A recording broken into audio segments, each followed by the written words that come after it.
কোর্টের নির্দেশ মেনেই রাজ্যে ওবিসি সংরক্ষণ। আসলে এই যে ওবিসি সংরক্ষণ নিয়ে গতকাল যে নির্দেশ নতুন সরকার দিয়েছেন, তাতে নতুন প্রক্রিয়াতে অর্থাৎ চলমান যে নিয়োগ প্রক্রিয়াতে কতটা প্রভাব ফেলবে বা কী হতে পারে, সেই সব বিষয় নিয়েই আজকের আনন্দবাজার পত্রিকায় লেখাটা বেরিয়েছে। আপনারা একটু দেখুন। অনেকের মধ্যে হয়তো একটা উৎকণ্ঠা কাজ করছে বা টেনশন কাজ করছে, এবং থাকাটা স্বাভাবিক, কারণ দীর্ঘ পরিশ্রমের ফলে যদি দেখা যাচ্ছে কোনো একজন হয়তো কোনো পরীক্ষার্থী সামান্য নাম্বারের জন্য বা হয়তো এই যে ওবিসি সংরক্ষণ তুলে দেওয়ার ফলে যদি বাতিল হয়ে যায়, তাহলে তার যে কতটা ব্যথা দুঃখ সেটা সেই বোঝে। তো দেখুন আসলে কি বলতে চাইছে। বলছে, তৃণমূল সরকারের আমলে সব জাতির শংসাপত্র পুনর্যাচাইয়ের নির্দেশ আগেই দিয়েছিল মুখ্যমন্ত্রী শুভেন্দু অধিকারীর সরকার। তাহলে অলরেডি কয়েকদিন আগেই যারা অলরেডি ওবিসি সার্টিফিকেট পেয়েছেন, তাদের যাচাই করছিলেন তথ্যগুলো, যিনি সঠিকভাবে তিনি পেয়েছেন কিনা, সঠিক ডকুমেন্টস দিয়ে তিনি ওবিসিটা পেয়েছেন কিনা। তো যাই হোক, সেটা তো চলছিল। সোমবার মন্ত্রিসভার দ্বিতীয় বৈঠকেই অন্যান্য অনগ্রসর শ্রেণী মানে ওবিসি তালিকা পুনর্যাচাই এবং উপশ্রেণী বিভাগের তালিকা বাতিল করার সিদ্ধান্তে শিলমোহর পড়ল। অর্থাৎ যে ওবিসিটা ছিল এতদিন ধরে, সেটা পুরোটাই বাতিল হলো। প্রসঙ্গত এ নিয়ে দীর্ঘ টানাপোড়েন চলেছিল সরকার এবং আদালতের মধ্যে। শেষে কলকাতা হাইকোর্ট সেই তালিকা বাতিলের পক্ষেই রায় দিয়েছিল। সেই রায়ের বিরুদ্ধে সুপ্রিম কোর্টে গিয়েছিল তৃণমূল সরকার। সূত্রের দাবি, রাজনৈতিক পালাবদলের পরে নতুন রাজ্য সরকারের তরফে সেই মামলা তুলে নেওয়ার চিঠি পাঠানো হয়েছে সুপ্রিম কোর্টে। বৈঠকের পরে নারী, শিশু এবং সমাজ কল্যাণ দপ্তরের মন্ত্রী অগ্নিমিত্রা পাল বলেন যে 2011 সালের মামলার ভিত্তিতে কলকাতা হাইকোর্টের ডিভিশন বেঞ্চে দেওয়া রায়ের প্রেক্ষিতে রাজ্য সরকারের অধীনস্থ সরকারি চাকরি এবং সরকারি পদে অন্যান্য অনগ্রসর শ্রেণীর জন্য সংরক্ষণের শতকরা হার, রাজ্য তালিকাভুক্ত ওবিসি তালিকা পুনর্বিবেচনা এবং উপশ্রেণী বিভাগ বাতিলের সিদ্ধান্ত হয়েছে। নতুন করে যাচাই হবে তালিকা এবং হাইকোর্টের নির্দেশ অনুযায়ী নতুন যে গোষ্ঠীগুলিকে ওই তালিকায় যুক্ত করার কথা ছিল তা কার্যকর হবে। অর্থাৎ একটা জিনিস ক্লিয়ার, যে যারা পেয়ে গেছেন এবং সেইগুলো আবার নতুন করে যাচাই হবে। কলকাতা হাইকোর্ট আবার নতুন করে ওবিসির জন্য যে সার্ভে বা যাই বলুন না কেন, সেটার একটা কথা বলা হয়েছে। সেটা যখন হবে তখন আবার সেটা নিয়েই হবে। ওবিসি তালিকা নিয়ে বিস্তর গরমিলের অভিযোগ উঠেছিল বিগত সরকারের সময়। ওবিসি তালিকা নিয়ে বিস্তর গরমিলের অভিযোগ উঠেছিল বিগত সরকারের সময়। কলকাতা হাইকোর্টের ডিভিশন বেঞ্চের কড়া বার্তার পরে তা নিয়ে একটি কমিশনও গঠন করেছিল বিগত সরকার, কিন্তু কাজ খুব এগোয়নি। আধিকারিকদের একাংশ জানাচ্ছেন যে ওবিসি এ গোত্রের আওতায় 10% সংরক্ষণ ছিল, বি গোত্রে তা ছিল 7%। অর্থাৎ সকলেই জানেন যে ওবিসি এ 10% আর ওবিসি বির 7%। অভিযোগ, পরেও ওবিসি এ গোত্রের কিছু জাতিকে বি গোত্রভুক্ত করা হয়। নতুন কয়েকটি জাতি সংযুক্ত হয় সেই তালিকায়। তবে নতুন সরকারের সিদ্ধান্ত কিভাবে কার্যকর হচ্ছে তা স্পষ্ট হবে সরকারি আদেশনামা প্রকাশের পরে।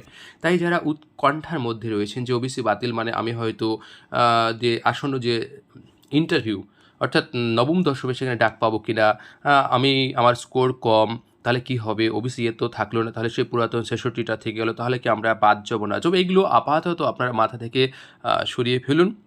কি হবে সেটা যে তা স্পষ্ট হবে সরকারি আদেশনামা প্রকাশের পরেই। অর্থাৎ আপাতত আপনাদের একটাই জিনিস আমি বলবো, যে আপনারা পড়াশোনা যেমনটা করছিলেন করুন। জানি মাথার উপর একটা প্রেশার থাকবে, তারপরেও আপনাদের বলবো পড়াশোনাটা করুন, কারণ এই যে 10 এবং 7 এটা কী হবে, একত্র হবে নাকি কী হবে, আর নতুন করে যাচাইয়ের পরে কারা আবার তালিকাভুক্ত থাকবে, আদৌ বাতিল হবে কিনা, সেইগুলো কিন্তু পুরোটাই এই সরকারের ওপর ডিপেন্ড করছে। তাই আপনারা আপাতত পড়তে থাকুন। অভিজ্ঞ আমলাদের একাংশ জানাচ্ছেন যে আপাতত মনে করা হচ্ছে যে 1993 থেকে 2010 সাল পর্যন্ত যে 66 জাতিকে ওবিসি হিসাবে স্বীকৃতি দেওয়া হয়েছিল, কেবল সেই জাতিগুলিই বর্তমানে তালিকাভুক্ত থাকবে। পরের শংসাপত্রগুলি বাতিল হয়ে যাওয়ায় আপাতত 7% সংরক্ষণ থাকবে। 2024 সাল পর্যন্ত নতুন করে বাতিল 113টি জাতির মধ্যে 76টি জাতিকে ফের স্বীকৃতি দেওয়া হয়।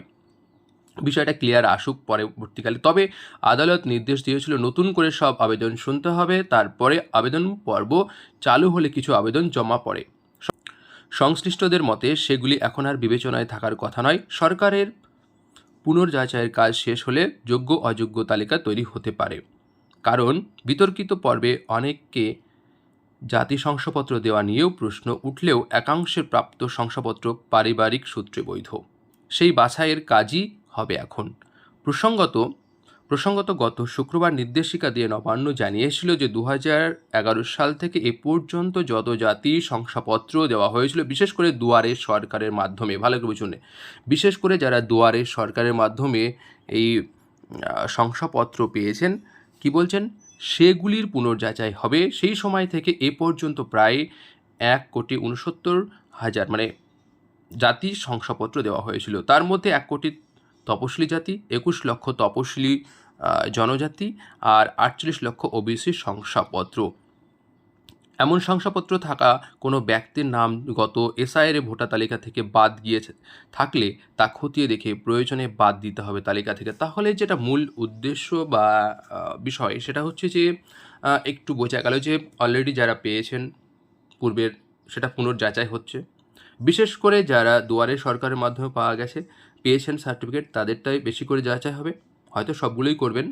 দ্বিতীয়ত সবথেকে মারাত্মক যেটা, যাদের এসআইয়ের মাধ্যমে যেসব ভোটাররা ডিলিট হয়েছে, তাদের যদি কোনো ওবিসি থাকে, সে এবি যাই হোক না কেন, তাহলে সেইগুলো বাতিল হবে।